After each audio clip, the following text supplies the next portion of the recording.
हमने previous video में discuss किया था कि short run average cost curve जो होती है वो यू शेप्ड होती है। इस वीडियो में हम डिस्कस करेंगे कि why short run average cost curve are U shaped या why short run average cost curve is U shaped. अब जैसा कि जो एवरेज टोटल कॉस्ट होती है, एवरेज टोटल कॉस्ट जो होती है वो एवरेज फिक्स्ड कॉस्ट और एवरेज वेरिएबल कॉस्ट का सम होता है। यानी जब हम एवरेज फिक्स्ड कॉस्ट और एवरेज वेरिएबल कॉस्ट को ऐड करेंगे तो हमारे पास क्या आएगा, एवरेज टोटल कॉस्ट। तो average total cost reflects the influence of both the average fixed costs and average variable costs. अब फर्स्टली जो एवरेज टोटल कॉस्ट होती है ये हाई होती है जब हमारा लेवल ऑफ आउटपुट जो होता है वो लो होता है। अब एवरेज टोटल कॉस्ट हाई क्यों होती है जब हमारा लेवल ऑफ आउटपुट जो होता है वो लो होता है? क्यों? क्योंकि उस वक्त एवरेज फिक्स्ड कॉस्ट और एवरेज वेरिएबल कॉस्ट जो होती हैं वो लार्ज होती हैं और हमारा आउटपुट जो होता है वो लो होता है। जैसा ही आउटपुट को हम जो है इंक्रीज कर दें तो एवरेज टोटल कॉस्ट ये जो है कम होना शुरू हो जाती है। क्यों? क्योंकि एवरेज वेरिएबल कॉस्ट और average fixed cost, average variable cost और एवरेज फिक्स्ड कॉस्ट जो होती है कम होना शुरू हो जाती हैं। ये तब तक कम होती हैं जब तक ना ये जो है मिनिमम पॉइंट पे पहुंचे। ये कम क्यों होती हैं? इसका रीजन है internal economies, better utilisation of existing plant, labour etcetera. कि जो हमारे पास फैक्टर्स ऑफ प्रोडक्शन है उन फैक्टर्स ऑफ प्रोडक्शन को जो है हम बेटर यूटिलाइज कर रहे होते हैं, इसीलिए एवरेज वेरिएबल कॉस्ट और एवरेज फिक्स्ड कॉस्ट जो होती है ये डिक्लाइन होती है। अब यहां पे फिगर में ये वाला एक्सेस जो है ये आउटपुट दिखा रहा है और ये जो है कॉस्ट दिखा रहा है। ये कर्व जो है ये short run average cost curve है। पॉइंट बी जो है ये minimum point in the figure है और ये रिप्रेजेंट करता है ऑप्टिमल कैपेसिटी। जैसे ही हम प्रोडक्शन को जो है इंक्रीज कर दें तो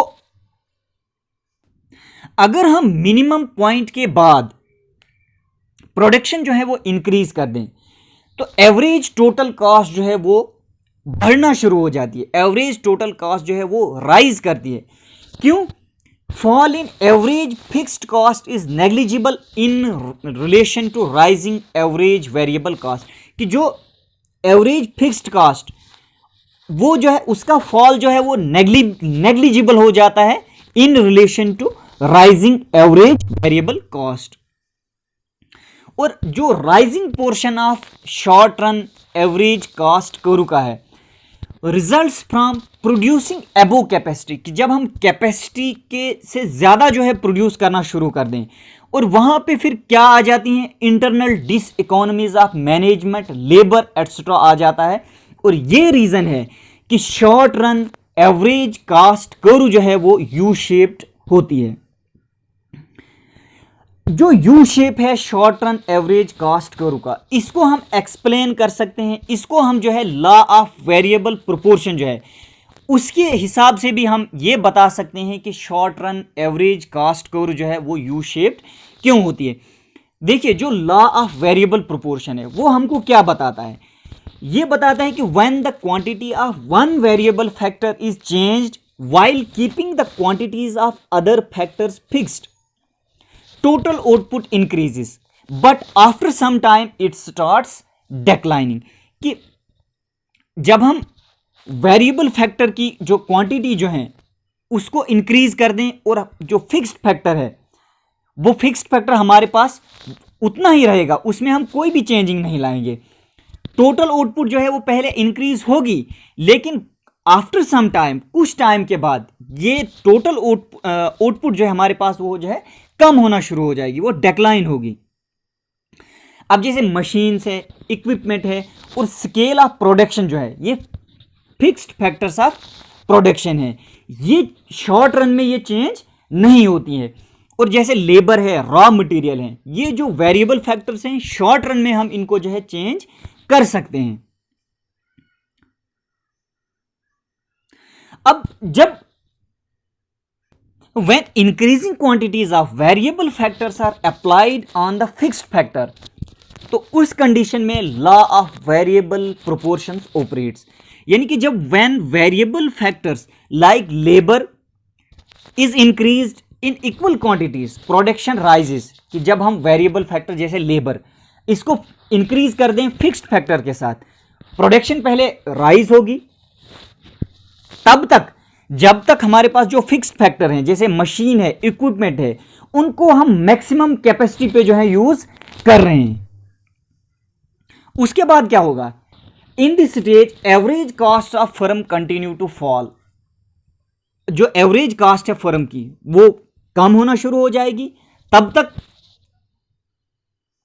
जब तक हम इनको जो फिक्स्ड फैक्टर्स को ऑप्टिमल कैपेसिटी पे यूज कर रहे हैं।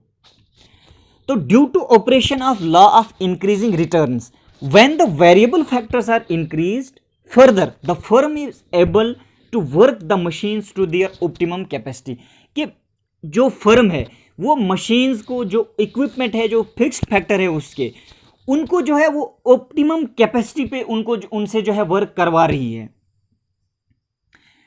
और यहां पे जो आउटपुट है वो हमारे पास ऑप्टिमम आउटपुट है, और कॉस्ट ऑफ प्रोडक्शन जो होगी वो मिनिमम होगी, जो short run average cost curve पे जो मिनिमम पॉइंट है उस पॉइंट से जो है वो रिवील होती है।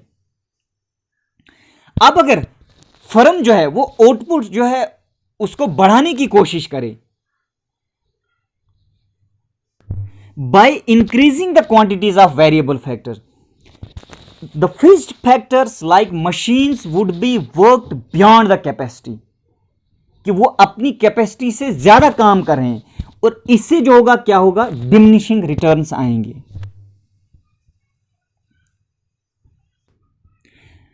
और एवरेज कॉस्ट जो है यहां पे वो तेजी से जो है वो इंक्रीज होगी, average cost will start rising rapidly, hence due to working of law of variable proportions the short run average cost curve is U-shaped. So thank you for watching this video.